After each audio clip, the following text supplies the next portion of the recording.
أعوذ بالله من الشيطان الرجيم. بسم الله الرحمن الرحيم.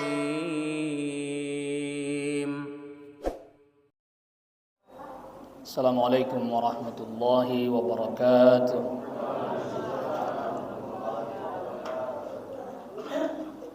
الحمد لله رب العالمين حمدا كثيرا طيبا مباركا فيه كما يحب ربنا ويرضى، والصلاة والسلام على نبي الرحمة وعلى آله وصحبه ومن تبع هداه إلى يوم القيامة.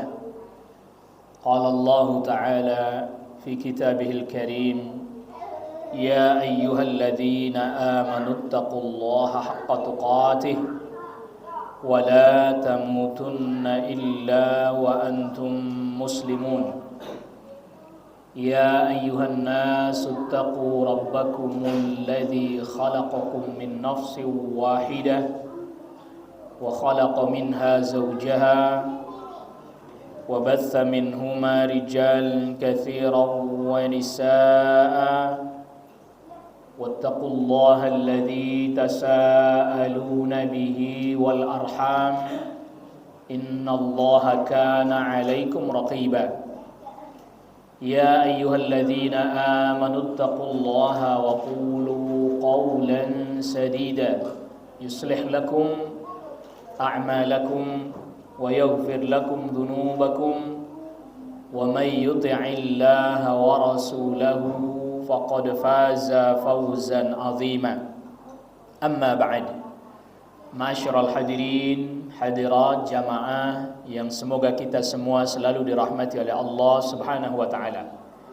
Pada kesempatan pagi hari ini alhamdulillah kita memuji Allah Subhanahu wa taala, kita bersyukur kepada Allah Subhanahu wa taala kita masih bisa diberikan oleh Allah Subhanahu wa taala kesempatan, waktu, kemampuan untuk bisa menunaikan ibadah dan ketaatan kepada Allah Subhanahu wa taala. Termasuk diantaranya hari ini kita hadir di masjid ini dalam rangka untuk beribadah, yaitu menuntut ilmu, belajar. Jadi apa yang kita lakukan di pagi hari ini termasuk bagian daripada ibadah.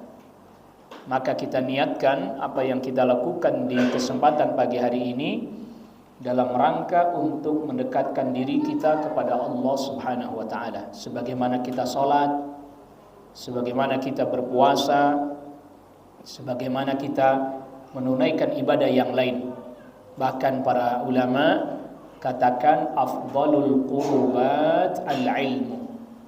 Seutama-utamanya jalan untuk mendekatkan diri kepada Allah adalah dengan cara belajar menuntut ilmu. Karena dengan sebab kita belajar menuntut ilmu, apa yang kita amalkan dari amal-amal salih menjadi semakin berkualitas, menjadi semakin baik, menjadi semakin tinggi nilainya di sisi Allah Subhanahu wa taala. Orang beramal tidak disertai dengan ilmu, dengan orang yang beramal disertai dengan ilmu, tentunya nilainya berbeda di sisi Allah Subhanahu wa taala. Kualitasnya beda, tidak sama. Lalu kemudian salawat salam semoga selalu terlimpahkan dan tercurahkan kepada Nabi kita Nabi Muhammad sallallahu alaihi wasallam, kepada keluarga beliau, kepada kerabat, dan juga semoga terlimpah juga kepada seluruh sahabat radhiyallahu anhum ajma'in.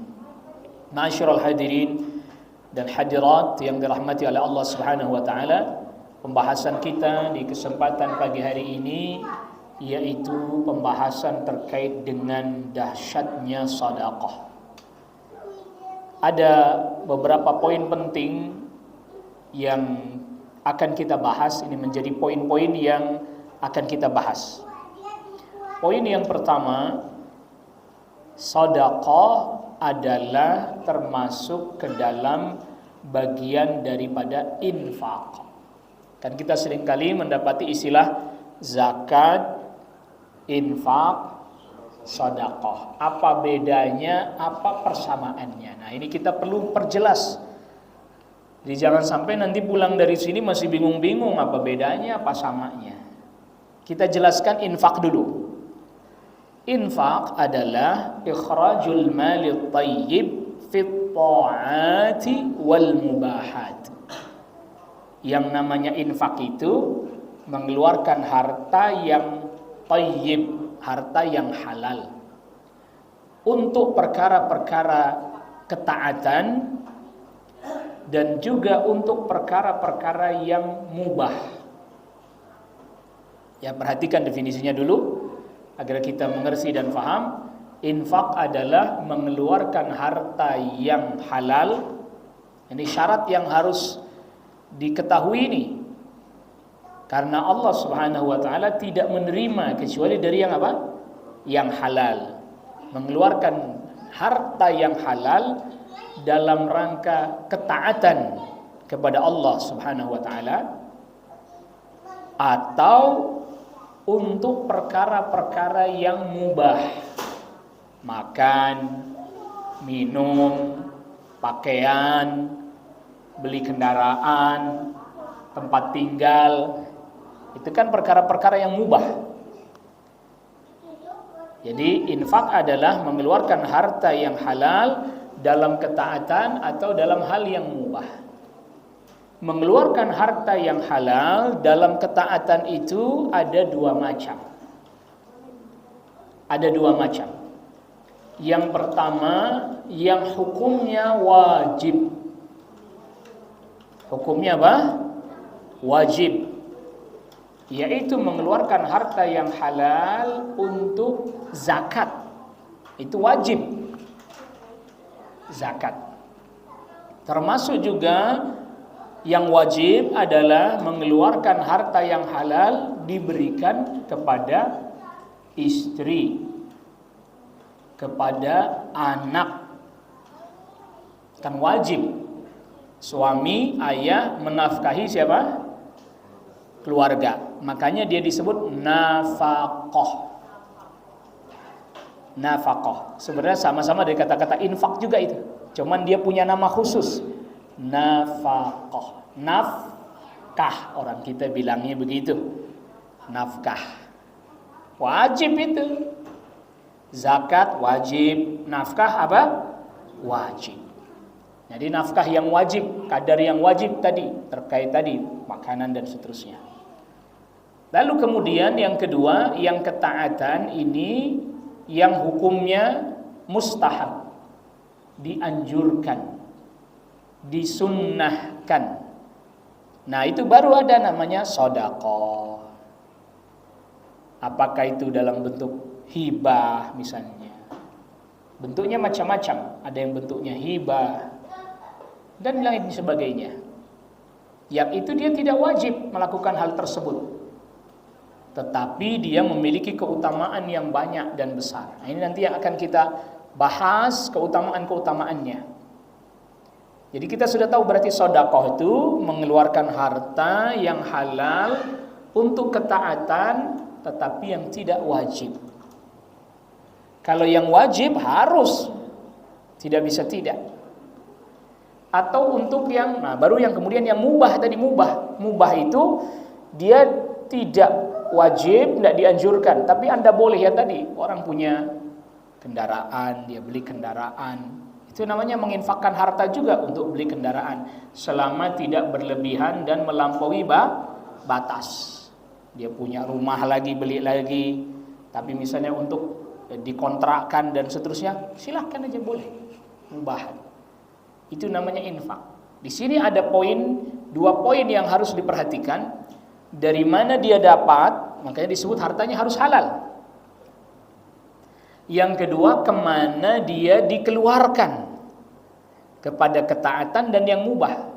Makanya di dalam hadis yang diriwayatkan oleh Al-Imam At-Tirmidzi, Rasulullah SAW bersabda, "La tazulu qadama 'abdin hatta yus'al."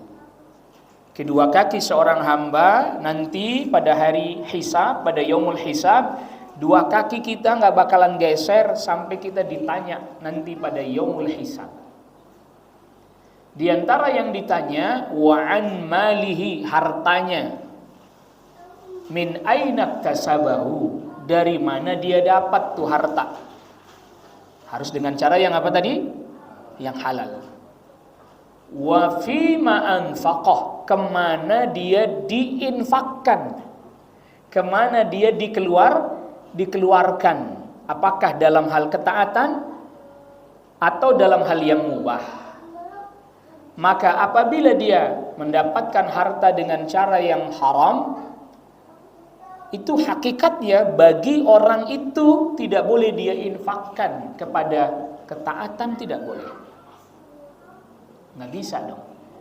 Zakat, tapi dari harta hasil judi, dijakatin biar bersih hartanya, nggak bisa lah, enak bener begitu mah. Ya, harta hasil judi terus dizakatin, nggak bisa itu mah. Money laundry itu namanya, bukan zakat. Ya, sedekah dari harta hasil korupsi, ya kagak bisa itu. Artinya bagi dia nggak dapat apa-apa dari infaknya itu, dari sedekahnya itu. Maka di sini disebutkan tadi, dari mana dia dapat, syarat satu, halal.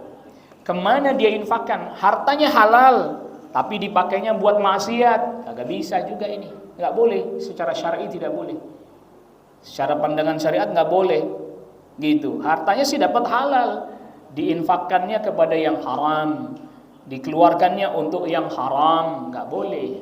Jadi dua sekaligus, dapatnya kudu halal, dipakainya untuk ketaatan dan hal yang mubah-mubah. Secara syar'i mubah boleh. Mengapa begitu? Karena harta itu rizki dari siapa? Dari Allah Subhanahu wa ta'ala. Semua kita jawabannya nggak ada yang keliru, pasti benar semua itu. Harta itu rizki dari Allah. Makanya dipakainya juga harus yang sesuai dengan yang Allah tetapkan untuk ketaatan. Maka di sini disebut yang pertama ketaatan dulu. Makanya dalam infak itu nanti ada zakat, ada sedekah, ada hibah, ada wasiat, macam-macam. Semuanya masuk ke dalam infak. Karena pada dasarnya yang namanya infak itu mengeluarkan harta yang halal. Kalau untuk ketaatan berupa zakat tadi yang wajib. Untuk yang sunnah sedekah dan seterusnya.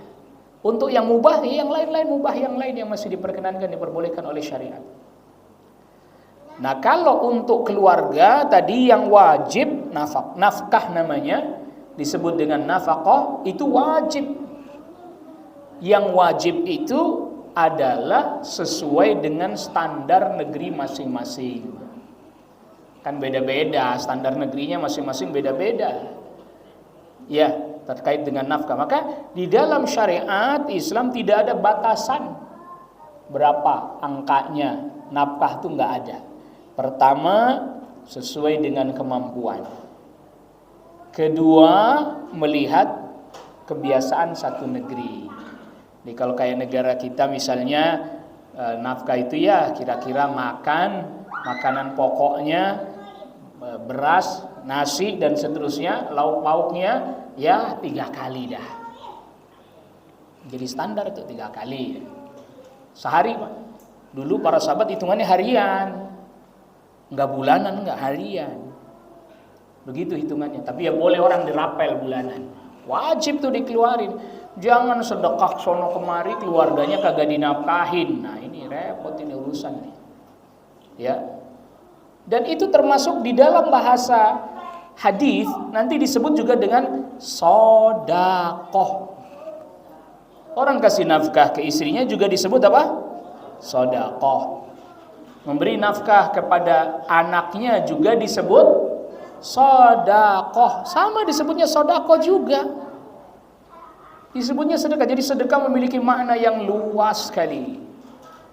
Maknanya begitu luas. Kita kasih nafkah kepada keluarga itu juga disebut sedekah. Rasulullah SAW bersabda Dalam hadis yang sahih diriwayatkan oleh Al-Imam Al-Bukhari dan juga Imam Muslim, Rasul bersabda, innal muslima idza anfaqa ala ahlihi nafaqatan.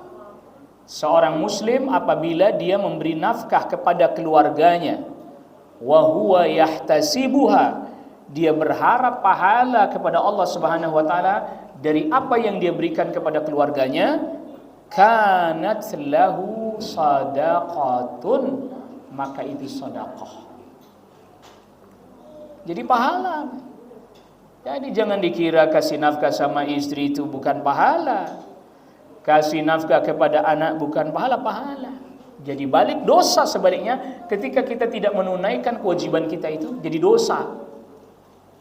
Rasulullah SAW bersabda, kafa bil mar'i ithman ayyudayya man yaqut.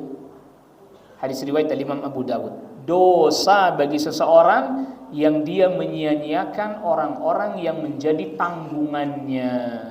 Tak boleh dia sia-siakan. Bahkan sampai walaupun sudah berpisah, yang istri mantan, tapi ada anak yang anak enggak mantan. Orang gitu gadang begitu pisah, anaknya kagak dinafkahin. Tetap wajib dinafkahi itu, karena itu anaknya. Yang istri mantan udah selesai, nggak dinafkahi memang. Selesai masa iddahnya, tidak ada kasih nafkah, nggak ada. Karena sudah bukan istrinya. Lah tapi anak yang sama dia. Nah perlu juga kita, ini tambahan penjelasan yang harus kita pahami. Di dalam Islam, apabila suami istri berpisah, lalu punya anak, belum baligh, bahkan masih di bawah usia 7 tahun, yang bawa emaknya. Yang bawa siapa? Emaknya. Hak asuh ada pada ibunya. Jadi jangan terus berantem, rebutan. Suruh bawa emaknya. Yang kasih nafkah siapa? Bapaknya, emaknya. Yang kasih nafkah siapa? Bapaknya. Iya. Adapun kemudian dia udah bukan istrinya, tidak ada kewajiban menafkahi, betul itu. Tapi kasih hadiah lah. Karena dia udah ngurusin bocah, kasih hadiah. Bukan wajib nafkah, kasih hadiah. Nih, ini kasih hadiah dari saya nih. Kamu masih ngurusin bocah tuh. Bahkan sampai misalnya si ibunya itu menikah lagi, misalnya dengan laki-laki lain, bapaknya masih ada, dia tetap kasih nafkah untuk tuh anak. Nah, si perempuan itu ditanggung nafkahnya sama suami yang baru. Ini kalau umpamanya kehidupan orang Islam ngikutin ajaran agama, tentram dunia. Kagak ada pertikaian, perselisihan. Ini gara-gara suruh ngikutin aturan agamanya aja pada kagak mau. Yang ini berantem ini, yang ini berantem itu. Berantem aja isinya, kagak ada bosannya berantem. Bertikai aja. Makanya agama datang untuk mengatur supaya kehidupan kita tenang, supaya kehidupan kita tentram. Makanya ikutin ajaran agama, hati kita tenang, hati kita tentram, kehidupan pun sesuai dengan yang semestinya. Kita jadi tahu bagaimana ajaran agama. Gak ada jalan lain kecuali belajar, nuntut ilmu, ngaji. Gak ada jalan lain. Hidupnya gelisah, ngeluh. Hidupnya susah, ngeluh. Suruh ibadah, susah. Suruh ngaji, kagak mau. Maunya apa sih? Woi, maunya apa pengennya enak tapi kagak mau ngikutin aturan, bagaimana caranya, Pak? Pak, Bu, kita pengen kalau di jalanan itu kagak macet, lancar, pengen nggak? Pengen, tapi orang parkir sembarangan. Coba, kan itu gara-garanya lampu merah kagak ditaatin, terobos misalnya, berantakan nggak? Berantakan. Urusan dunia aja kagak pakai aturan, berantakan nggak? Berantakan. Itu bukan malah enak. Itu baru urusan dunia tuh. Urusan dunia nih.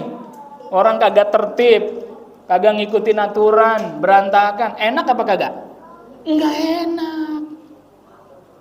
Macet di mana-mana, ya. Di macet, sodok-sodokan lagi. Yang satu maju, yang satu nggak mau ngalah. Pertanyaannya, tambah bagus, tambah beres, apa tambah ruwet? Tuh tahu. Ada orangnya.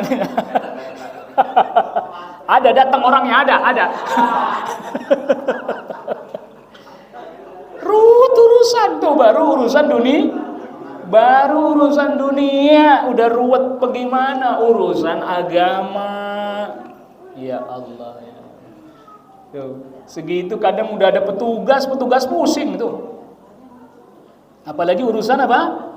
Agama ini. Sebelum kita masuk pada keutamaan sedekah, ini kita paham dulu. Jadi kita kasih nafkah kepada keluarga. Karena kadang ada orang berpikir begini, ngasih nafkah ke keluarga itu ya emang kewajiban, tapi dia kira seolah-olah nggak ada pahala, seolah-olah beban tuh.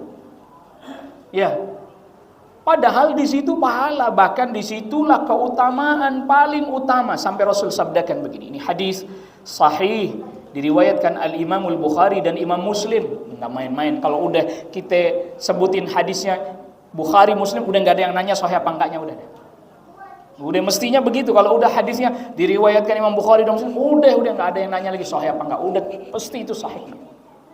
Apa kata Imam Bukhari meriwayatkan dan Imam Muslim dari sahabat Abi Hurairah radhiyallahu an, Rasulullah sallallahu alaihi wasallam bersabda, dinarun anfaqtahu fi sabilillah wa dinarun anfaqtahu fi raqabah wa dinarun tasaddaqta bihi ala miskin wa dinarun anfaqtahu ala ahlik.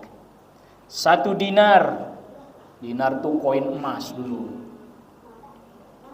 uang koin tapi dari apa? Emas. Uang zaman dulu uang beneran. Kalau uang zaman sekarang uang palsu. Lah, bahasa Arabnya jadi begitu. Uang kertas itu falsun, jamaknya fulusun. Lah, ketawa, seriusan ini, kagak bercandaan. Jadi uang kertas itu palsu, jamaknya fulus. Kenapa?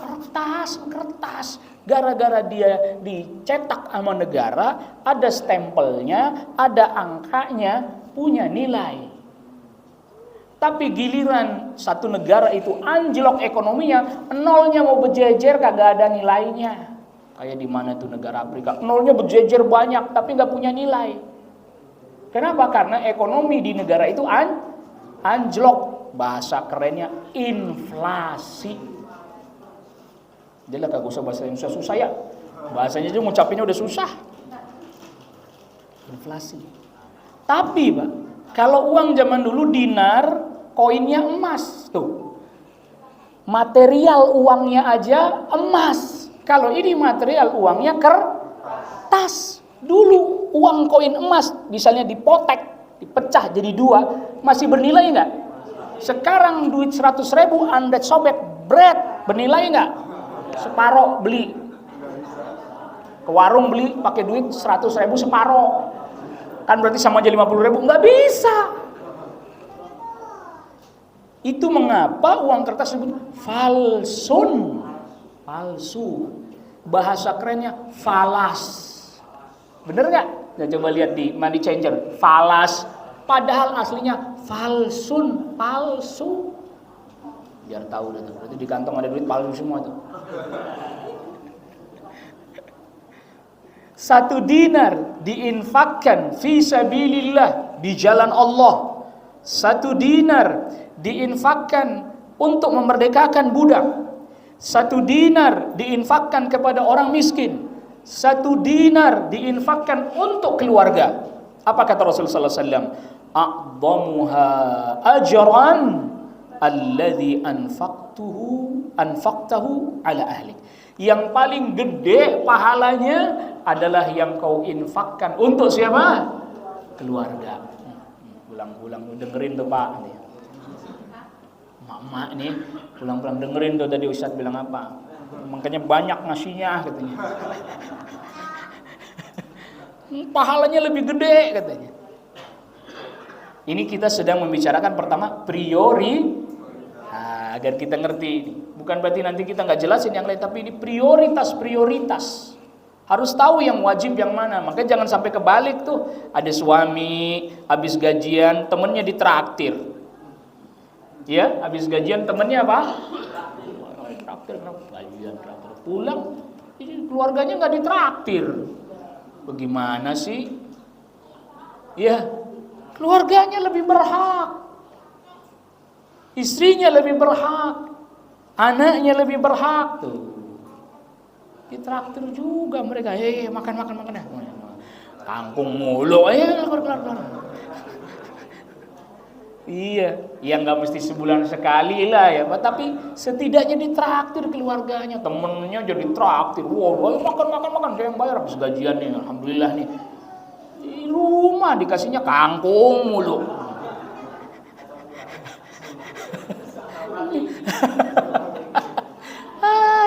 Kangkung mulu, tahu paling ya. Ajak keluar, traktir. Sedekah juga.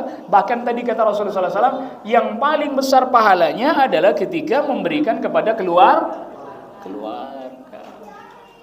Tentu sekali lagi perlu kita pahami ini, yaitu tentu kan sebatas kemampuan udah jelas. Kalau itu mau udah jelas dah, sebatas kemampuan. Tapi jangan juga begitu ketika Allah lapangkan rezeki kita, lalu kemudian kita abaikan keluarga.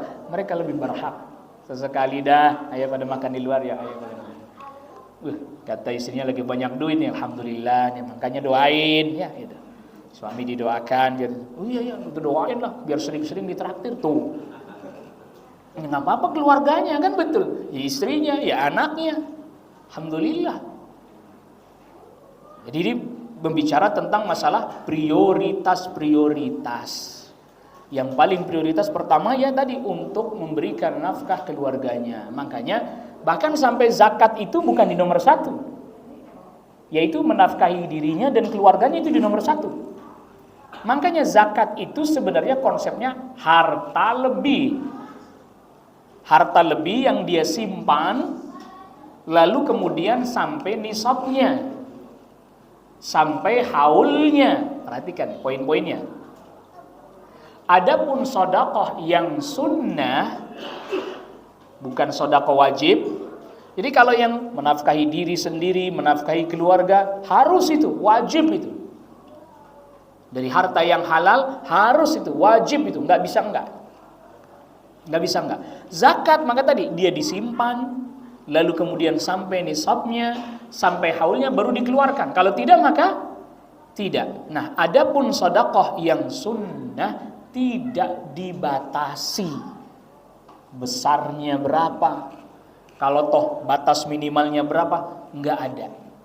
Sampai Rasulullah SAW sabdakan, ittaqun nara walau bisyiqqi tamrah. Rawahul Bukhari. Jaga diri kalian dari siksa api neraka walaupun dengan bersedekah hanya separuh dari 1 butir kurma. Tahu kan kurma 1 butir? Kurma 1 butir tuh diparok. Separuh dia makan, separuh dia apa? Sedekahkan. Kata Rasul, walaupun dengan separuh dari sebutir kurma. Kira-kira nih kalau kita ditanya, masa iya kita kagak sanggup sedekah 1 butir? Nggak usah separuh, 1 butir. Sanggup nggak? Pakai banget. Sanggup pakai banget. 10 butir aja sanggup dia beli. Lebih-lebih bahkan 10 butir kan. Maka ini hadis menjelaskan batas paling kecil separuh. Kita suruh sedekah kurma 1 butir, sanggup pakai banget. 10 butir insya Allah sanggup. Insya Allah sanggup 10 butir kurma. Berapa sih harganya coba 10 butir? Anda kalau beli yang harga udah banyak itu kan? Banyak. Tuh. Apalagi cuman separuh dari 1 butir. Itu menunjukkan bahwa sedekah itu tidak ada batas minimal. Nggak ada batas minimal walaupun separoh. Coba siapa yang nggak sanggup sedekah dengan separoh dari satu butir kurma? Sanggup. Walaupun kecil, maka kita kagak boleh memandang rendah sodakoh orang yang bersodakoh. Walaupun cuman sekarang misalnya kayak 2.000. Ya mohon maaf, saya kagak setuju lah kalau misalnya ada penceramah suka ngecengin. Tahu ngecengin nggak? Mesti ngerti bahasa ngecengin. Oh, ngebully. Bahasanya masih ngecengin tahun 90-an itu. Ngebully. Jadi ingat sesuatu saya kalau ngebully itu gimana itu. Ingat ada nasi gimana gitu kalau ngebully. Lain lagi itu ya. Dibully. Masih jadi ada penceramah senengannya ngebully jamaahnya. 2.000. Mau surga 2.000 katanya. Kencing aja 2.000 udah susah katanya. Jangan orang dibully, Bang. Bukannya disemangatin malah dibully. 2.000 hari gini katanya. Sedekah 2.000 katanya. Mau surga 2.000 katanya. Jangan. Mungkin bisa jadi pas uang cash di kantongnya cuman segitu-segitunya, bahkan 4.000. Lalu dia sedekahkan 2.000. Dia sisain apa? 2.000 misalnya, emang di kantongnya adanya segitu, maka berarti kan dia seperti sedekah separoh tadi itu dari satu butir korma. Dalam matematika persentasenya 50%. Walaupun secara nominal cuma 2.000, tapi dalam persentase 50%. Berat itu dia mikir, tinggal 4.000. Beliin gorengan cuman sedekahin 2.000 tuh udah berat. Coba kalau di kantongnya ada 400.000, sama-sama 50%, tapi nominalnya beda nggak? Beda. 200.000 disedekahin, 200.000 disimpan. Lebih berat lagi nggak? Berat. Tapi di sini kan bicaranya orang dia pas ngepres dapat uang atau punya uang cuman segitunya aja tuh pada saat itu. Maka terkadang satu ibadah itu bukan cuma di nominal, berat apa enggak di hati. Orang sedekah lah duitnya miliaran, sedekah puluhan juta, enteng dia. 20 juta, enteng. 25 juta, enteng. Duitnya miliaran, Bang. Lah yang menyedihkan duitnya miliaran, sedekahnya 2.000, lah ya itu ya problem itu. Problem itu, rada problem yang itu. Terlalu. Ada problem yang begitu. Ya, makanya kita perlu terus berusaha mempelajari agama ini biar semangatnya tuh yang terutama itu. Makanya orang-orang beriman, orang-orang mukmin itu termasuk salah satu sifat yang paling utama pada dirinya adalah dia memprioritaskan akhirat. Akhirat jadi prioritasnya. Sebab kalau orang itu tidak memprioritaskan akhirat, susah. Diajak bicara begini susah ngomong. Oh, Ustaz ngomong aja dia katanya. Prioritaskan akhirat. Coba kalau udah prioritasnya akhirat, itu nanti di benaknya cara berpikirnya jadi bagus tuh. Makanya mengingat kematian, membicarakan tentang akhirat, itu bikin cara berpikir kita jadi benar. Jadi lurus. Jadi kadang orang bilang begitu, Ustaz akhirat mulu.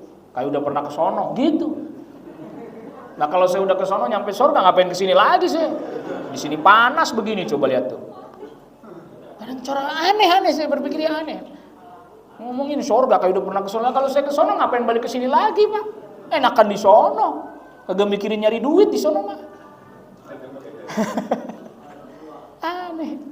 Jadi tidak syarat, sebab kadang orang berpikir begitu. Tidak syarat ketika kita berbicara ini penting.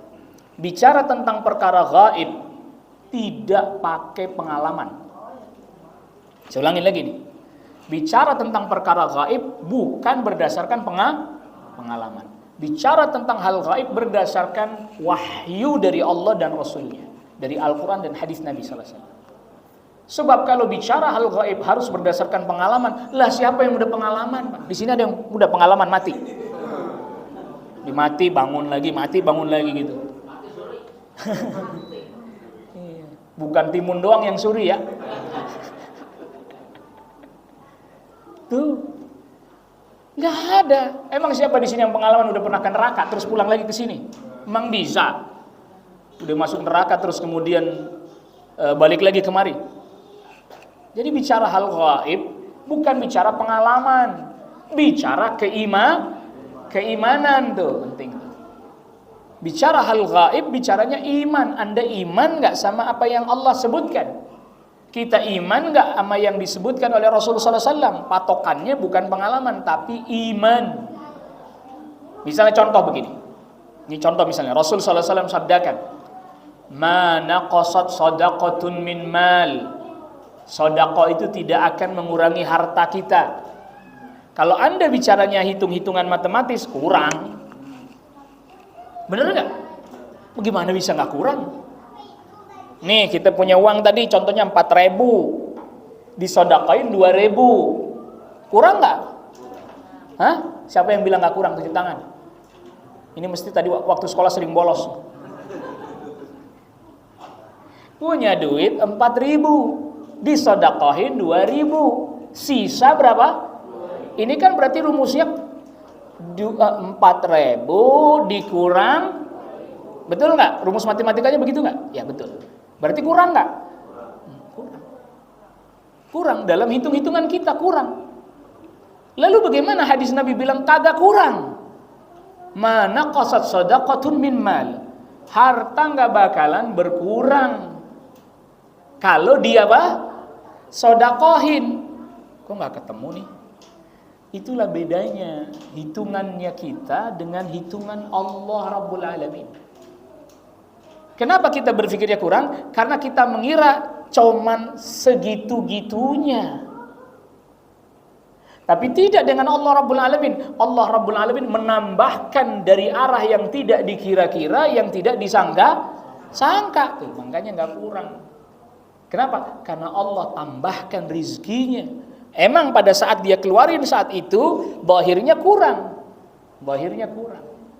Tapi kemudian dari jalan yang tidak kita kira-kira, dari arah yang tidak disangka-sangka, Allah lebihkan dari jalan yang lain.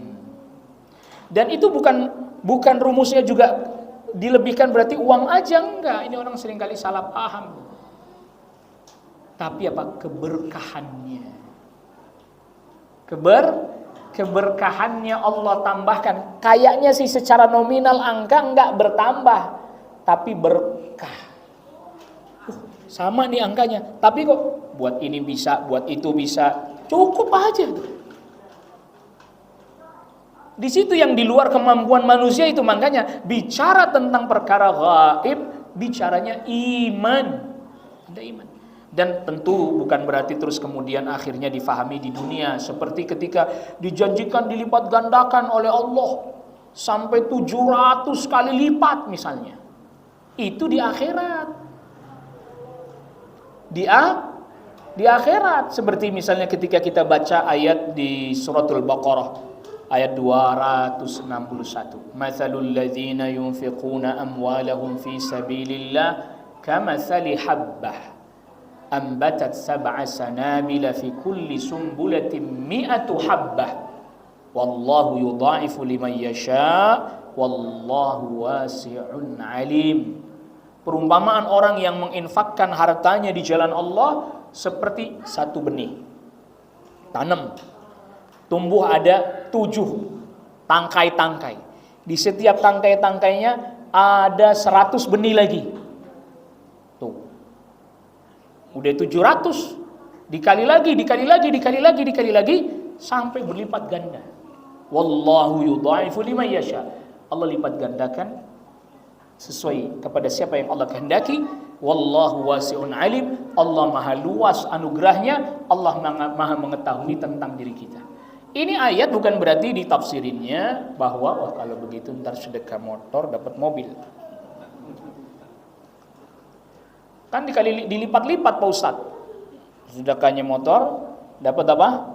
Mobil. Jadi kalau begitu, mana yang bawa motor sini. Sini STNK, kunci, BPKB, sini. Mau dapat mobil enggak?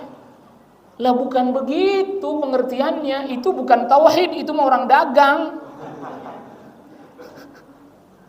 Bukan begitu maksudnya. Di akhirat Adapun perhatikan, pemahaman kita harus baik benar. Apabila Allah tambahkan rizki kita dengan sebab sedekah yang kita lakukan, dengan sebab ketaatan yang kita lakukan, ingat bahwa itu belum balasan yang sebenarnya. Karena balasan yang sebenarnya yang di akhirat yang berlipat ganda. Itu tambahan modal biar tambah rajin sedekahnya. Itu tambahan modal agar kita semakin meningkatkan kebaikan kita. Tuh. Jadi jangan salah paham, orang beranggapannya jadi tujuannya itu. Nah ini yang keliru, salah ini. Ya mau punya mobil sedekah motor, ya ditungguin udah 3 bulan, mana kagak datang tuh mobilnya, kata Pak Ustadz katanya. Waduh, motor udah hilang, mobil kagak dapet katanya. Ini pengertian yang salah. Maka dilipat gandakan itu nanti di akhirat. Dan Allah Subhanahu wa taala, ingat, tidak akan menyia-nyiakan hambanya. Selama dia bersungguh-sungguh dalam hal apa? Bersungguh-sungguh dalam hal, ingat, mengatur keuangannya. Jadi bicara sedekah itu tidak bisa lepas. 1, dia mencari rizki yang halal. 2, dia berusaha mengatur keuangannya. Ini yang terlewat. Kebanyakan orang melewati pembahasan ini. Pokoknya ada sedekah aja. Itu betul. Tetapi tetap harus dia atur, dia manage keuangannya sedemikian rupa. Agar supaya bisa sedekah. Jadi sedekah itu bagi para sahabat atau bahkan bagi para salafus salih seperti tabi'in, atba'ut tabi'in, itu bahasa kerennya sekarang lifestyle.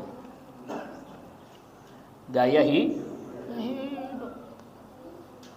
Mereka tuh bukan gaya hidupnya pamer barang mahal, pamer tas mahal, pamer bojo anyar, enggak. Pamer istri baru, enggak. Bukan itu cara hidup mereka. Cara hidup mereka adalah membiasakan diri menyisihkan uang untuk apa? Untuk apa Bapak Ibu? Sedekah. Terus emang kagak boleh Ustaz nabung? Bukan gak boleh, bukan. Tapi dia sisihkan untuk sedekah. Maka dalam hadis yang sahih, ketika ada seorang petani ini ada 2 orang petani, sawahnya sebelahan. Hadis sahih, bisa dilihat juga di Riyadhus Shalihin. Sawahnya sebelahan. Petani A, petani B. Pas giliran hujan, itu petani A dapat hujan, petani B kering. Dia lihat, lah kok teman saya dapat hujan, saya kagak. Dia panen banyak berlimpah. Dia karena tadi hujan itu kok sedikit. Akhirnya petani B bertanya kepada petani A, wahai saudaraku, apa sih tipsnya? Apa sih rahasianya? Kok Anda bisa mendapatkan kebaikan sebanyak ini? Kata si A, itu semua anugerah dari Allah. Itu penting satu dulu tuh. Jangan ngandelin dirinya dulu. Siapa dulu dong? Ya, jangan. Itu kan kalau ditanya, kok bisa sukses? Siapa dulu dong? Kita tuh begitu dulu sih, orang mah dari Allah, rizki gitu, anugerah dari Allah. Kadang dirinya duluan. Siapa dulu dong? Ya, anaknya Babe Ano katanya.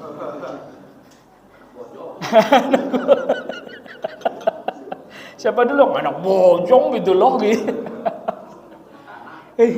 Ya itu kembalikan dulu kepada Allah. Alhamdulillah rizki dari Allah. Enggak, yang saya pengen tahu langkah apa yang Anda lakukan.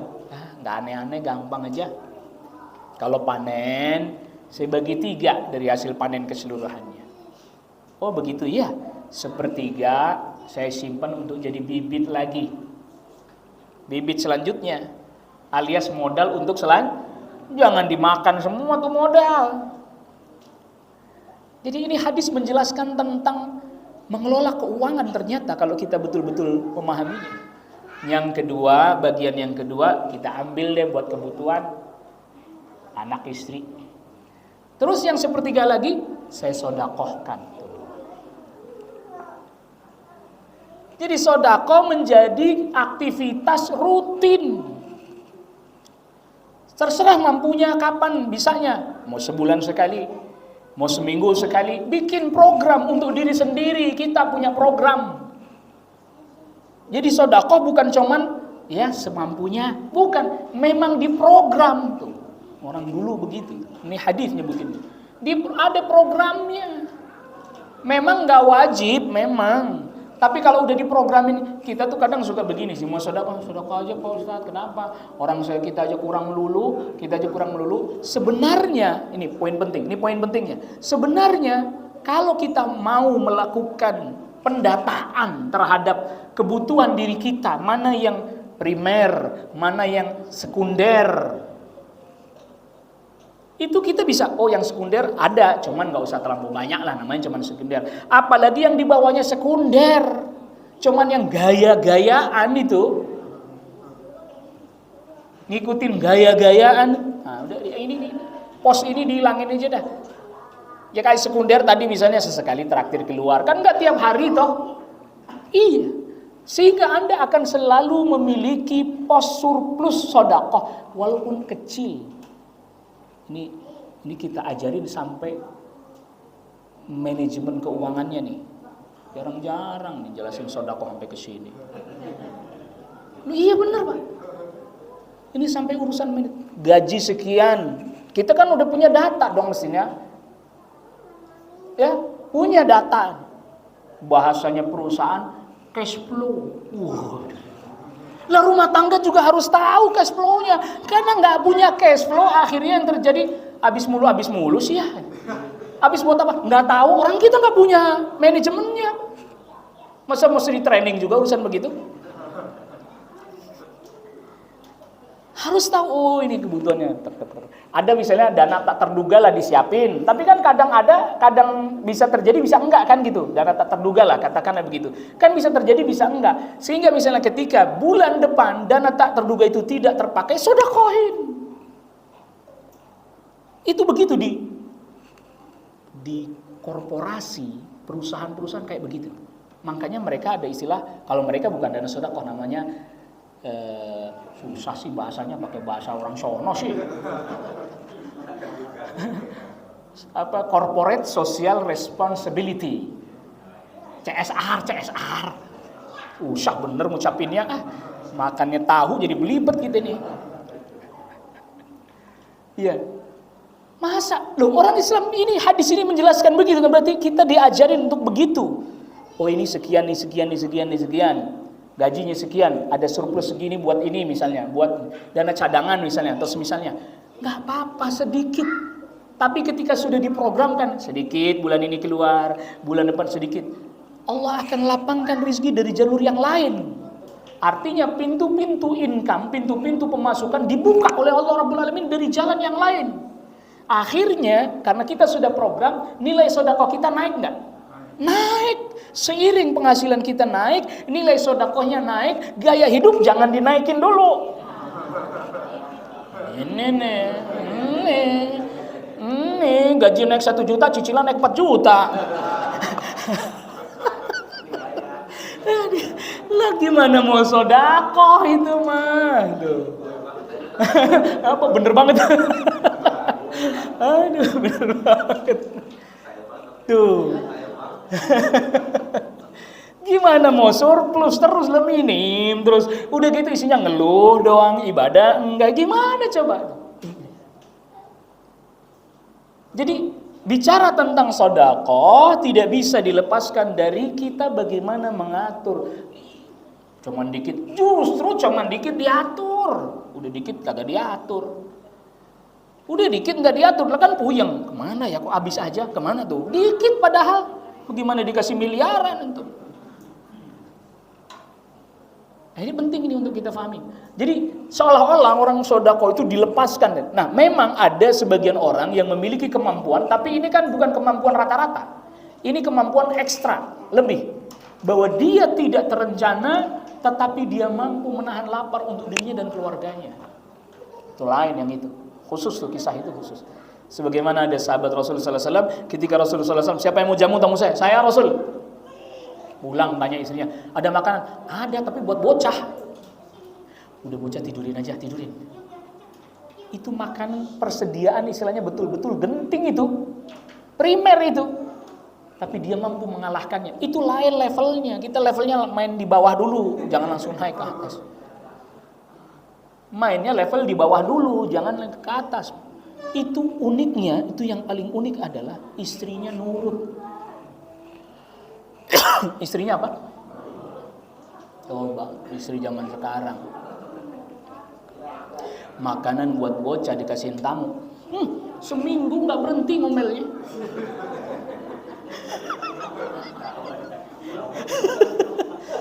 Orang sono ini orang sono, bukan orang sini mah nggak ada bedanya. Orang sono. Seminggu digerendengin situ, coba aja. Makanan buat bocah kasih orang. Mentingin anak dulu gitu. Mentingin tamu, makanya itu mah grade-nya beda itu. Levelnya lain. Levelnya lain itu. Tawakalnya level tinggi itu. Kita kalau belum sambung ke situ jangan jangan udah. Itu tadi mending seminggu ngegerendengnya, sebulan ngegerendeng. Allah musta'an. Nasallallahu alaihi. Itu penting memang itu. Jadi hadis-hadis membicarakan, maka ini di kajian kita kali ini, sedekah itu bagaimana kita menjadikan sedekah itu kebiasaan bagi diri kita. Cara hidup kita. Bukan cuman kapan ada sedekah ada. Itu kan enggak jadi satu kebiasaan, enggak jadi habit, jadi satu kebiasaan. Jadi satu kebiasaan. Jadi kadang gini, kalau kita dipaksa sama orang lain kan enggak enak ya. Kita misalnya dipaksa sama orang, kita merasa enggak nyaman, tapi kalau kita memaksa diri kita sendiri, itu lain cerita. Makanya tadi disisihin, nggak perlu harus banyak. Tapi ketika misalnya sudah continue, apakah sebulan sekali kah misalnya, ataukah seminggu sekali, dia jadikan hal itu continue. Mulai dari yang kecil dulu, jangan langsung besar, sedikit, setahap. Bahkan saya pernah ini, ada seseorang, ya jamaah saya, dia datang, Ustaz, bahkan dengan sedekah itu saja, itu solusi bagi ekonomi umat. Solusi. Kenapa solusi? Anda bayangkan orang Islam segini banyak. Bahkan ada sebagian masjid, sebagian sih, itu bangga kalau nyebutin saldo kasnya sekian puluh juta. Nah, berarti kan dia kagak bisa make itu duit ya. Duitnya banyak gak dipakai-pakai buat apa? Aneh, masa kebanggaannya masjid malah justru saldo masjid kami sekian puluh juta gitu, bangga. Ya itu berarti gak bisa make dia. Kenapa? Yang datang dari jamaah dimanfaatkan oleh masjid untuk jamaah lagi. Lah ngapain disimpan-simpan cuma buat pengumuman kalau Jumatan? Saldo kos 10 juta, 25 juta, 35 juta, 100 juta. Lah buat apa? Ya dipakai. Memang misalnya masjid butuh renovasi, ya pakai buat renovasi. Ayo masyarakatnya saling bahu-membahu yang ada di sekitar masjid. Saling bahu-membahu. Rasul beda memang. Tapi begitulah prioritas. Rasul tuh saya tanya, Rasul bangun masjid dulu, bangun rumah dulu? Masjid tuh. Bukan, kalau kita nggak sanggup udah begitu, nggak punya rumah, bagaimana ceritanya? Iya, tapi setidaknya ini masjid ini tempat kita nih. Sebaik-baiknya tempat di muka bumi apa? Masjid. Sebaik-baik tempat di muka bumi masjid. Kalau masjidnya nyaman, masjidnya rapi, masjidnya bersih, masjidnya adem, alhamdulillah ada AC-nya kan gitu. Lah tapi kan adem ada AC begini kan ngitung listrik pengeluaran. Emang nggak ngitung? Saya ngerti karena saya pengurus masjid juga. Dah. Jadi jangan dikira Ustaz ngomong dong, lah saya pengurus masjid juga. Ini sekian berapa? Ini sekian berapa? Ini sekian berapa? Pemasukan berapa? Pengeluarannya berapa? Itu seringkali pengumumannya minus. Makanya saya nggak pernah di masjid saya nggak pernah ada pengumuman kas masjid, nggak pernah. Tempelin aja, tulis gede-gede, tempelin aja. Minus. Oh Ustaz, lah kok minus? Antum jangan cuma nanya minus. Gimana caranya biar nggak minus? Siap, nah gitu. Semestinya seperti itu kita. Jadi bagaimana kita memakmurkan masjid? Bagaimana kita menghidupkan masjid? Masjid hidup, sholat berjamaah, sholat Jum'ah, pengajian, dibuka wawasannya jamaah. Tadi nggak kurang, nggak bakal berkurang. Maka dia dijadikan seperti program. Kalau Kadang gini, kalau yang bikin program masjid, kita sering merasa keberatan. Program masjid, sedekah rutin untuk masjid. Sebagian masyarakat kita sering keberatan. Makanya kita sendiri bikin program. Ya, ke masjid saya sedekah tiap bulan. Misalnya nih, 20.000 lah. 20.000. Kali berapa jumlah warga muslim di komplek ini, Pak? Masa iya cuma 10 kakak? Masya Allah, 300 kakak. Satu kakak 20.000 kali 300 berapa? Hah? Sebulan berapa? 20.000 nih, cuma 20.000 nih. 20.000 kali 300 berapa? Hah? 6 juta. Alhamdulillah.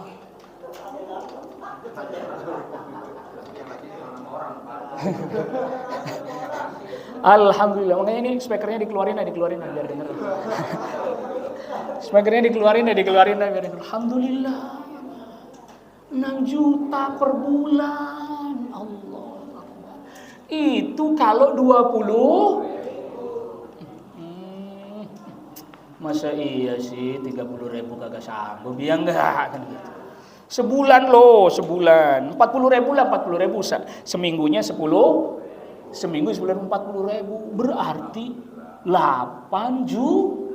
Alhamdulillah ya Allah, masjid tiap bulan dapat 8 juta lah.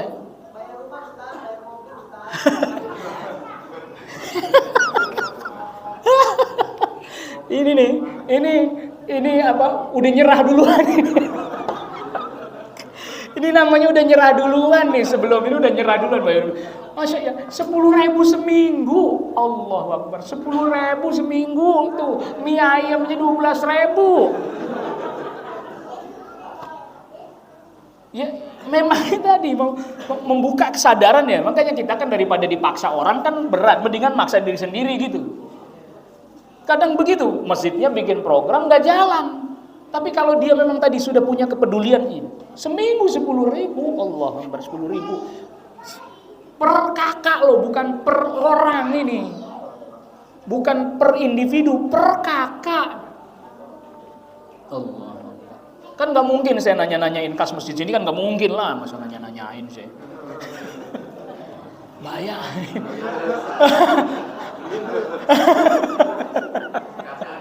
Kasnya ada sih, kas ada. 8 juta Pak Allah, 10.000 satu pekan, satu minggu 10.000. Oke lah, misalnya berat itu Jumatan 10.000, Jumatan kotak tuh 10.000. Kalau mau masih susah tuh, kalau masih susah juga ya pokoknya tiap Jumat pagi kan ini Rasulullah SAW sabdakan, apabila masuk di waktu pagi yanzilul malakan, ada 2 malaikat turun. 2 malaikat turun tiap hari. Yang satu malaikat berdoa, Allahumma a'ti munfiqan khalafa. Ya Allah, berikanlah orang yang berinfak di hari ini ganti yang lebih baik.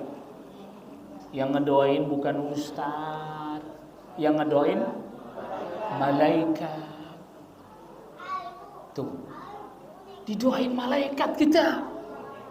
Lalu kemudian malaikat yang satunya berkata, Allahumma a'ti mumsikan talafa. Yang doain bukan saya nih, malaikat. Malaikat tuh gak pernah bikin maksiat, doanya dijabah oleh Allah Rabbul Alamin. Yang orang pelit berikan kehancuran. Bukan saya nih, bukan saya. Tersangkain ustadz lagi. Yang nyampein doang. Percaya, alhamdulillah. Beriman tak akan hadis itu bersyukur saya. Enggak, kebangetan aja. Doa, oke lah, nggak usah yang besar, yang kecil aja. Tapi itu tadi kalau dikumpulkan terus tuh, masa iya ninggiin masjid kagak bisa ditunaikan ya nggak? Turunin jomplang, Pak. Turun dari sono ke sini jomplang, ngerasa nggak? Ngerasa nggak? Masa iya nggak ngerasa tiap hari, mungkin karena tiap hari jadi nggak ngerasa ya. Saya kan jarang-jarang, mungkin ngerasa banget, jauh banget nih jomplangnya nih. Kagak bisa diangkat dikit apa, yang sini dia naikin dikit gitu. Jomplang bener. Coba. Lah ini masjid kita ini, bareng-bareng. Bukan masjidnya pengurus, bukan masjidnya DKM, bukan. Masjidnya semua kaum muslimin yang ada di sini. Masjid kaum muslimin yang ada di sini. Ya tadi makanya kita programkan untuk diri kita sendiri. Bahkan sampai Rasulullah SAW sabdakan, hadis dikeluarkan oleh As-Suyuti di dalam Al-Jami' As-Saghir, dan hadis ini derajatnya hasan. Rasulullah SAW bersabda, dawu mardakum bis-sadaqah. Obati orang sakit dengan cara sedekah. Ini ada orang sakit. Biasanya kita kalau sakit tuh kan, ya sediain duit dah. Buat apa? Buat apa? Makanya ada istilah asuransi kesehatan, jaminan kesehatan. Betul nggak? Betul nggak? Nah, itu.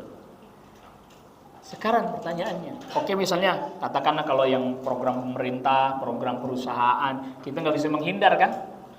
Program perusahaan, askes dan seterusnya kan udah dipotong langsung dari gaji. Atau kemudian tadi program pemerintah ada yang berbayar, ya kita harus bayar kalau memang yang mengikuti program itu. Ada juga yang program gratis dan seterusnya. Sekarang pertanyaan sederhana saja. Kenapa kita tidak memulai untuk menabung dalam tanda kutip untuk kesehatan kita? Yaitu apa? Sedekah.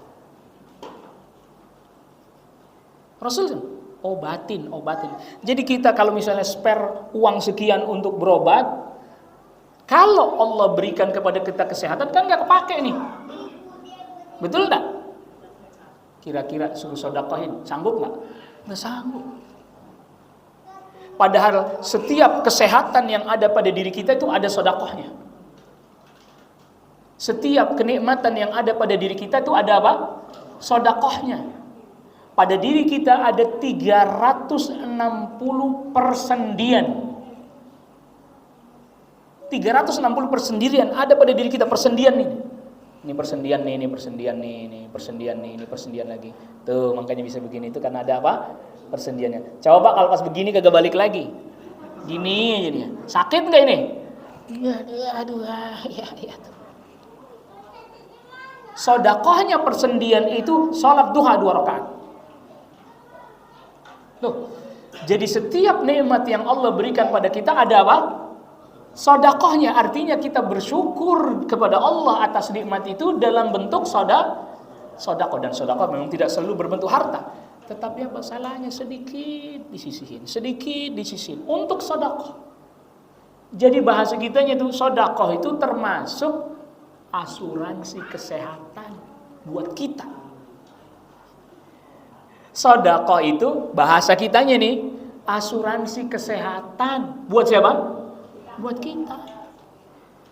Maka tadi kita sisihkan menjadi gaya hidup, menjadi satu kebiasaan dalam hidup kita. Karena itu kita berharap kepada Allah, dengan sebab itu kalaulah kita nantinya sakit, Allah mudah berikan kesembuhan.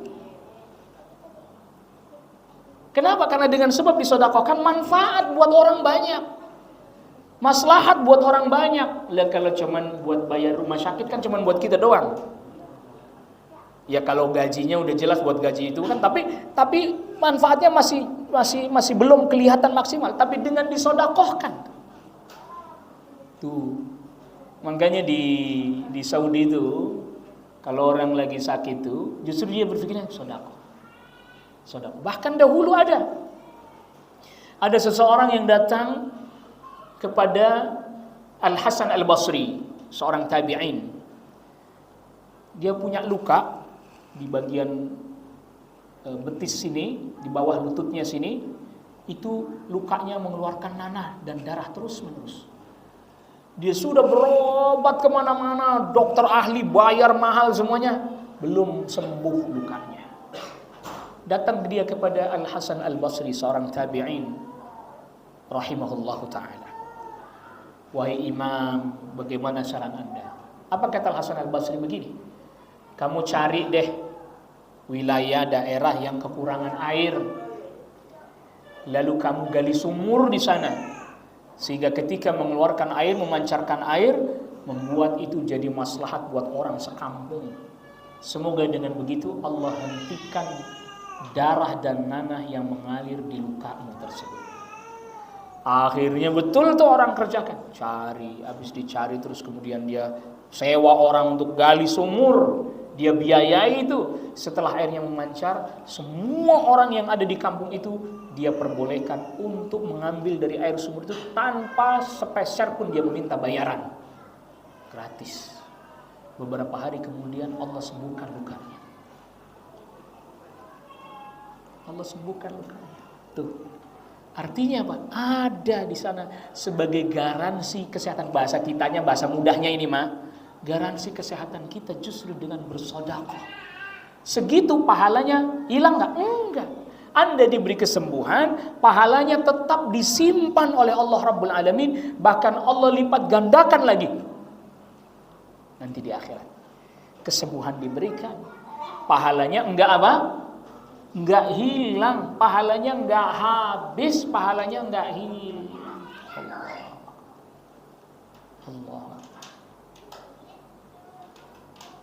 Bahkan sampai disebutkan di dalam Syiar A'lamun Nubala, di dalam kitab Syiar A'lamun Nubala, ada seorang ibu, dia punya anak. Anaknya sedang melakukan perjalanan, lama nggak pulang-pulang. Lama nggak pulang-pulang. Sampai satu ketika sang ibu mau makan, karena teringat anaknya jadi nggak nafsu makan. Tiba-tiba ada datang orang yang meminta sesuatu, betul-betul dalam keadaan butuh. Diserahkan tuh makanan, ya udah kamu makan nih makanan yang saya makan. Kenapa? Saya lagi nggak nafsu makan, teringat anak saya nih, sedekahkan. Sampai akhirnya ternyata ada anaknya lagi di perjalanan itu di padang pasir, dia hendak diterkam oleh singa. Hendak diterkam oleh singa, tapi tiba-tiba ada sesuatu yang menghalau singa itu. Sambil ada perkataan, satu suapan dibalas dengan satu suapan. Jadi ada suara berkata begitu, hai singa pergilah, satu suapan dibalas dengan satu suapan. Akhirnya sang anak ini selamat, pulang ketemu ibunya. Oh senang dia ketemu ibunya, ibunya juga senang bergembira. Apa yang terjadi dengan Muna? Akhirnya sang anak itu cerita, bahwa di tengah perjalanan saya hampir diterkam singa, lalu kemudian ada orang berpakaian putih, saya nggak tahu siapa, dia membantu saya dengan berkata satu suapan dibalas dengan satu suapan. Sang ibu teringat, mungkin itu pertolongan Allah yang Allah berikan kepadamu ketika aku pernah bersedekah kepada seorang pengemis yang aku berikan makanan kepadanya. Satu suapan dibalas dengan satu suapan. Dan masih banyak lagi. Dan kisah-kisah ini bukan kisah-kisah khayalan, kisah-kisah disebutkan oleh para ulama di dalam kitab-kitab mereka, menjelaskan tentang biografi ini, biografi itu dan seterusnya. Masih banyak lagi. Betul-betul luar biasa, tidak disangka-sangka, tidak diduga-duga dari arah mana Allah akan berikan pertolongan. Kayak tadi, jadikan sedekah itu menjadi bagian dari kebiasaan hidup kita. Kebiasaan hidup kita yang dengan sebab itu Allah akan datangkan pertolongan dari arah yang tidak disangka-sangka, diduga-duga. Ya sudah, kita sedekah mengalir gitu saja, maksudnya kita kerjakan begitu saja. Sampai akhirnya kemudian nanti di saat kita sudah melupakan segala kebaikan yang pernah kita lakukan, tiba-tiba kita dalam keadaan kesulitan yang sangat menghimpit, pertolongan Allah datang. Maka Rasul sallallahu alaihi wasallam sabdakan, ta'arraf ila Allah fir raha ya'rifka fi syiddah. Ketika kita dalam keadaan sulit, ingat Allah. Maka ketika dalam keadaan susah, Allah akan memberikan pertolongannya kepada kita. Wallahu ta'ala a'la wa alam. Ini yang bisa kita bahas pada pertemuan kali ini. Udah 10:30 ini. Durasi ini. Iya, tadi datangnya rada telat-telat sih ya jadinya. Mulainya rada telat jadi tadinya udah hampir 9:30 jadinya.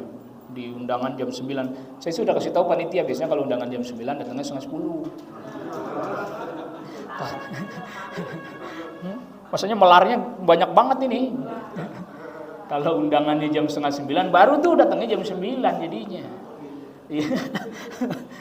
Karena apa? Waktunya jadi sayang, waktu kita jadi semakin sempit. Tapi itu yang bisa saya sampaikan pada pertemuan kali ini. Nggak ada pertanyaan kan? Alhamdulillah, berarti selesai kalau nggak ada. Silakan. Ya. Yang paling belakang ini. Ibu paling belakang. Waalaikumsalam warahmatullahi wabarakatuh. Tadi bilang sedekah itu di atas dari zakat, kan? Zakat itu di bawahnya. Nah, sekarang yang tanyakan itu lain dari itu. Apa perbedaannya sedekah dengan jis? Bahwa kalau jis itu katanya, saya juga nggak paham juga, itu kan dari sebagian 2,5% yang kita terima rezeki itu kan disedekah diakatkan 2,5% buat yatim. Nah, perbedaannya sedekah itu sama jis apa? Ya, Ibu. Jadi begini ya Ibu, ZIS itu singkatan. ZIS itu singkatan. Z-nya zakat, I-nya infak, S-nya sedekah. Jadi kalau yang tadi disebut sama Ibu 2,5% itu namanya zakat. Ya, 2,5% itu zakat. Adapun sedekah tidak ada batas minimalnya. Jadi kalau zakat kan ada ketentuannya. Nisabnya berapa? Misalnya kalau emas nisabnya 85 gram emas. Jadi nanti dikonversi ke uang berapa? Hari ini emas 24 karat 1 gramnya berapa? Dikali 85. Lalu kemudian setelah sudah sampai pada nisabnya, maka menunggu 1 tahun haulnya.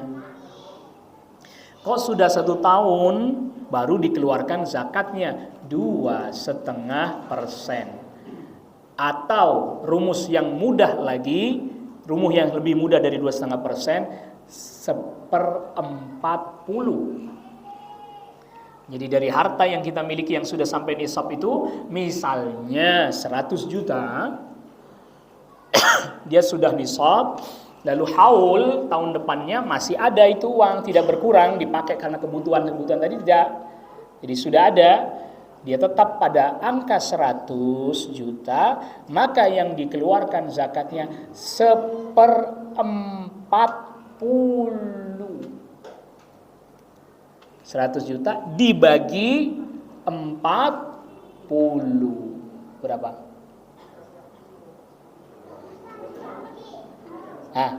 Kok susah bener sih? 100 bagi 4 25. Seperin lagi itu, karena dia 40. Berapa Bu? 2,5 juta, bukan 25 juta. Kalau 25 juta namanya 1/4. Ini 1/40, 2,5 juta doang. Loh, dari 100 juta loh. Ya kan namanya nyontoin mah yang banyak. Lah kalau nyontoin yang dikit nggak nyampe nisab. Ya. Jadi misalnya 100 juta, 1 tahun dia utuh, maksudnya nggak kepake karena kebutuhannya telah terpenuhi gitu kan. Nah, berarti tahun depan dia cuma keluarkan 2,5 juta dari 100 juta itu. Masih sisa 97,5 juta. Masih banyak. Mana? Sisanya masih banyak, Bu. Mobil second 70-80 juta dapat. Dagang juga jadinya ntar. Jadi dari yang dikeluarkan sama yang sisa banyak yang mana? Yang sisa. Ini kan contoh. Makanya tadi 2,5% tuh begitu. Lah kalau sedekah tidak dibatasi dengan itu. Ibu nggak mesti harus punya 100 juta dulu baru sedekah. Kapan nyampenya itu? Ya, kalau sedekah itu tidak nunggu harus sampai nisab haul. Ada ya, makanya tadi kalau kita nunggu gajinya 100 juta, gajinya siapa 100 juta? Apalagi cuman ASN golongan 4. Tegas bener Pak Ustadz katanya. Golongan 4A lagi, dah kan? Lah itu makanya. Makanya dia biasakan itu, dia mampu mengelola dengan baik tadi sehingga walaupun tidak sampai nisab tapi dia tetap ada pos untuk sedekah yang kontinu, rutin terus. Gitu ya Bu ya. Jelas ya Bu, jadi ZIS itu singkatan zakat, infak, sedekah. Wallahu a'lam. Baik, masih ada lagi Bapak-bapak. Fadhal. Assalamualaikum Ustaz. Waalaikumsalam warahmatullahi wabarakatuh. Terkait zakat, saya kan ASN. Jadi kadang itu kita tiap bulan ada disebut dengan zakat profesi. Malah kadang-kadang itu dibikin pernyataan. Maka ya bila ini malah nggak loyal apa gitu kan dipotong gitu jangan. Kan kadang-kadang boro-boro yang dari kan misalnya katakan saya gaji 5 juta, itu potong 5%. Tahu dengan daya apa aja zakat profesi tiap bulan. Begitu dengan kita, potong tuh. Udah langsung dipotong ya. Dipotong karena kita juga atas partai kan oleh pimpinan. Kalau nggak itu dipantau ini nggak ada profesi. Nggak. Kalau nggak mau gimana? Ada hukuman, sanksi. Ini cuma kadang-kadang ya kalau saya aja nih kamu ini ya. Jadi bahan pertimbangan ini seperti apa lah? Nggak mau cuma jangan profesi bagaimana gimana. Baik ya. Baik ya. Peraturan ada ya? Peraturan pemerintah ada? Maksudnya di PPH? Bukan lain lagi. Yang bukan ASN tolong jangan ikut-ikutan dulu ya. Enggak begini. Soalnya tenang. Soalnya soal masalah kasus ini saya sudah pernah ditanyakan ketika Ramadan yang lalu. Pas saya ngisi di Sudin Pemadam Jakarta Utara. Pertanyaan ini datang. Zakat profesi kena. Zakat fitrah pun harus melalui Basnas. Bahkan ada yang namanya zakat THR. Saya ditanya. Ya, saya ditanya pada saat itu tuh pas lagi saya isi kajian ditanya soal itu. Maka saya jawab. Kalau saya menjawab, maka tinjauannya syariat. Begitu ya. Terlepas dari kebijakan yang dibuat, karena saya bukan yang membuat kebijakan. Di dalam syariat Islam, zakat profesi tidak bisa diambil dari orang yang satu, tidak sampai nisab. Tidak bisa diambil. Karena dia belum sampai nisab. Bagaimana mau diambil dong dia belum sampai nisab? Kan ketentuan utama dalam masalah zakat itu nisab. Ketentuan utamanya itu. Dan dia tidak bisa diambil. Misalnya contoh nih, saya bikin range saja, bikin kira-kira aja. Zakat harta yang atau gaji yang dia dapat range-nya kira-kira di angka 6 sampai 7 juta. Masih jauh kan dari 85 gram emas itu. Oke lah ada tunjangan ini itu bersih, pure bersih. Kira-kira misalnya dengan tunjangan ini itu sekitar di angka 8 sampai 9 atau 9 lah. Kita ambil direnya agak tinggi dikit di 9 juta. Tapi kan juga masih jauh. Tidak boleh dia dipaksa untuk diambil zakat. Secara syar'i loh ya. Yang saya sampaikan ini ya, jangan salah paham. Secara syariat tidak bisa. Diambil langsung, apalagi 2,5%-nya diambilkan dari gaji secara utuh, misalnya tadi 7 juta, sedangkan dia penghasilannya masih jauh, yang 100 juta aja ngeluarin cuman 2,5, yang 7 juta. Jadi secara syar'i tidak bisa diambil zakatnya, kecuali orang-orang tenaga ahli profesional, sekali gajian 150 juta. Melotot dah. Para profesional ya, profesional. Sekali gajian, ada yang komisaris kerjanya cuma duduk-duduk 200 juta gajinya, duduk-duduk ambil bengong aja, 200 juta. Lah itu baru, itu pun masih dilihat breakdown. Breakdown itu kebutuhan dia Berapa? Katakanlah misalnya gajinya 200 juta, kebutuhannya habis dalam sebulan 100 juta misalnya. Misalnya ya, misal aja nih, misalnya. Berarti kan sisa masih berapa? 100 juta. Nah, itu baru kena di 100 jutanya, bukan di 200. 2,5%-nya dari 100 jutanya. Namun, supaya lebih mudah dalam penghitungan, biasanya dia dikeluarkannya di tahun depan 2,5%, tapi tiap bulan. Jadi masing-masing gaji yang 100 juta punya nisab dan haulnya sendiri-sendiri. Misalnya Muharram, maka nisabnya Muharram tahun depan. Karena setiap gajian dia udah sampai nisab. Yang Safar, maka tahun depan dia bayarin lagi 2,5 juta, 2,5 juta. Akhirnya daripada pusing tiap bulan ngeluarin 2,5 juta, langsung tahun depan dia keluarin seluruhnya langsung. Boleh. 2,5 juta kali 12. Berapa? 30 juta. Dia keluarin 30 juta sekali tembak. Artinya untuk 1 tahun dia bayar zakatnya. Karena dia mestinya zakatnya tiap bulan dimudahkan 30 juta. Nah, kalau yang begitu enak nerimanya. Badan amil zakat. Enak. Kenapa enggak enak? Sekali tembak 30 juta. Tahun depan 30 juta.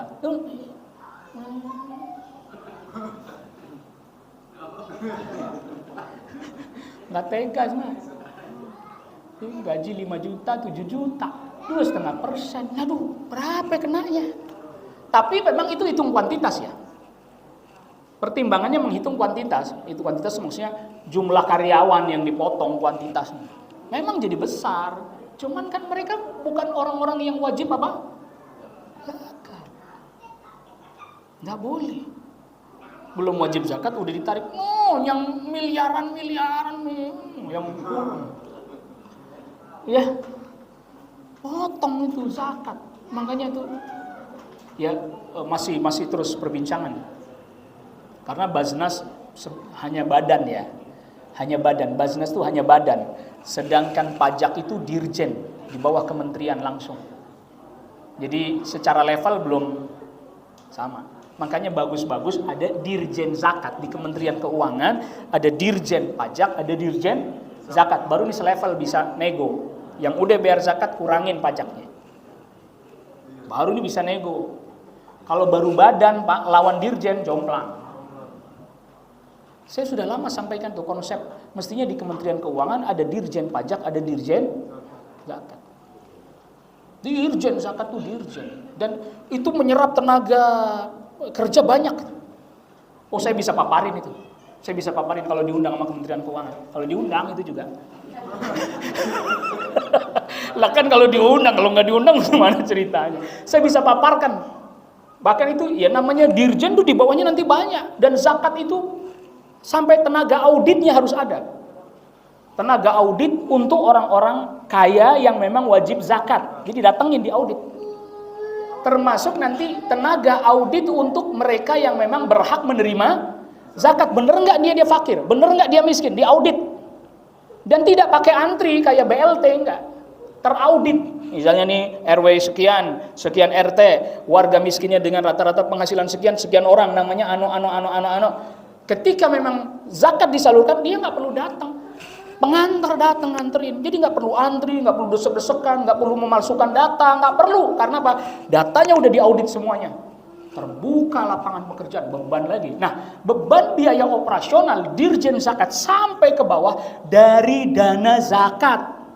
Income tuh. Potensi income, jangan cuman pajak. Itu sumber pemasukan negara zakat itu. Tuh, kalau diundang sama Menteri Keuangan, saya jelasin begitu, jangan pajak aja digeber zakat. Karena kalau kaum muslimin dijelasin soal zakat, insya Allah nurut, taat, karena itu syariat Allah Rabbul Alamin. Menteri cuman meregulasi, itu income besar. Cuman awas hati-hati, makanya orang Islam tuh diingatkan akan neraka, jangan sampai dana zakat dikorup juga, jangan. Karena potensi besar, Pak. Potensi besar. Menyerap tenaga kerja juga banyak, ASN baru ini. Ini ASN baru ini, karena kan ASN nanti jadi nanti itu petugas-petugas zakat itu ASN statusnya, bukan cuman volunteer, tahu volunteer? Relawan. Selama ini yang di masjid-masjid zakat fitr itu volunteer semua, bukan amil. Volunteer itu. Bukan amil. Kalau amil itu ditunjuk negara. Bahkan gajinya diambilkan dari zakat. Karena memang kerjaannya fokus. Lah kalau kita jadi panitia di Masjid Ramadan, itu kan sesekali doang. Kalau itu emang kerjaannya dia tuh, ngitungin zakat, mendeteksi ini dan seterusnya. Distribusi itu. Kalau diundang itu juga. Ya. Cuman ini kan problemnya nanti godok di DPR panjang ini, Pak. Perundang-undangan. Jadi sudah menjadi perundang-undangan zakat, bukan jadi cuman levelnya keputusan presiden, kepres atau permen, peraturan menteri, enggak, sudah jadi undang-undang. Ya pastinya yang zakat yang orang Islam lah. Masa yang bukan orang Islam suruh zakat? Yang orang Islam pajak. Yang orang Islam apa? Nah, kalau sama-sama dirjen kan ngobrolnya enak, ngopinya enak. Kalau cuman kepala Basnas ketemu dirjen, jomplang masih. Jadi begitu ya soal kebijakannya begitu. Bukan di saya, bukan. Menteri bukan, apa bukan. Ya, kebijakan bukan di saya. Tapi kalau secara hukum syar'i aturannya begitu. Aturannya secara hukum syar'i seperti itu. Wallahu a'lam. Udah ya Pak ya? Capek. Ternyata capek juga ngomongin begituan ya. Hah? Baru 2 jam, belum 2 jam. Nggak, artinya kita kalau sudah, jadi kalau pada tataran teoretik kayak tadi zakat sekian persen itu masih enak. Tapi kalau sudah masuk menjadi sebuah kelembagaan itu namanya taknin. Perlembagaan. Dalam pembahasan fikih nanti ada fikih pada tataran teoretik, ada fikih pada tataran kelembagaan, taknin, implementasi dalam bentuk kelembagaan. Itu menjadi lebih rumit lagi. Kenapa? Ya tadi dia nanti hubungannya dengan kebijakan ini, peraturan. Sebagaimana ekonomi syariah pada tataran teoretik gampang. Tapi kalau sudah masuk ke dalam kelembagaan, perbankan syariah, asuransi syariah, macam-macam lah itu. Itu menjadi lebih rumit detail-detailnya karena dia nanti terkait alur yang jelas. Dan saya sedang nggak mau mengajak jamaah semua pusing-pusing ke situ dulu. Yang penting sedekah dulu dah gitu kan. Yang muda dulu sedekahnya aja susah mikirin yang begitu. Kagak ketemu ntar. Kita pikirkan yang paling mudah, yang paling bisa kita lakukan. Internal keluarga kita tadi. Makanya orang menyisihkan untuk sedekah. Enggak rugi, enggak. Ada posnya. Makanya tadi tuh, petani tuh. Sampai temennya tanya tipsnya. Enggak ada yang namanya rugi. Niscaya Allah Rabbul Alamin memberikan kemudahan pada setiap urusan kita. Wallahu a'lam. Ini yang bisa saya sampaikan pada pertemuan kita di kesempatan pagi hari menjelang siang ini. Semoga Allah Rabbul Alamin memudahkan segala urusan kita. Semoga Allah Rabbul Alamin menjadikan kehidupan kita penuh dengan kebaikan dan keberkahan, mengikuti tuntunan dan juga syariat Islam serta tuntunan Nabi SAW sebagaimana yang dilakukan dan dijejaki oleh para sahabat radhiyallahu anhum ajma'in. Terima kasih atas perhatiannya. Mohon maaf atas segala kekurangan. Wa sallallahu ala nabiyyina Muhammadin wa alihi wa sahbihi wa sallama tasliman katsira. Wassalamu alaikum warahmatullahi wabarakatuh.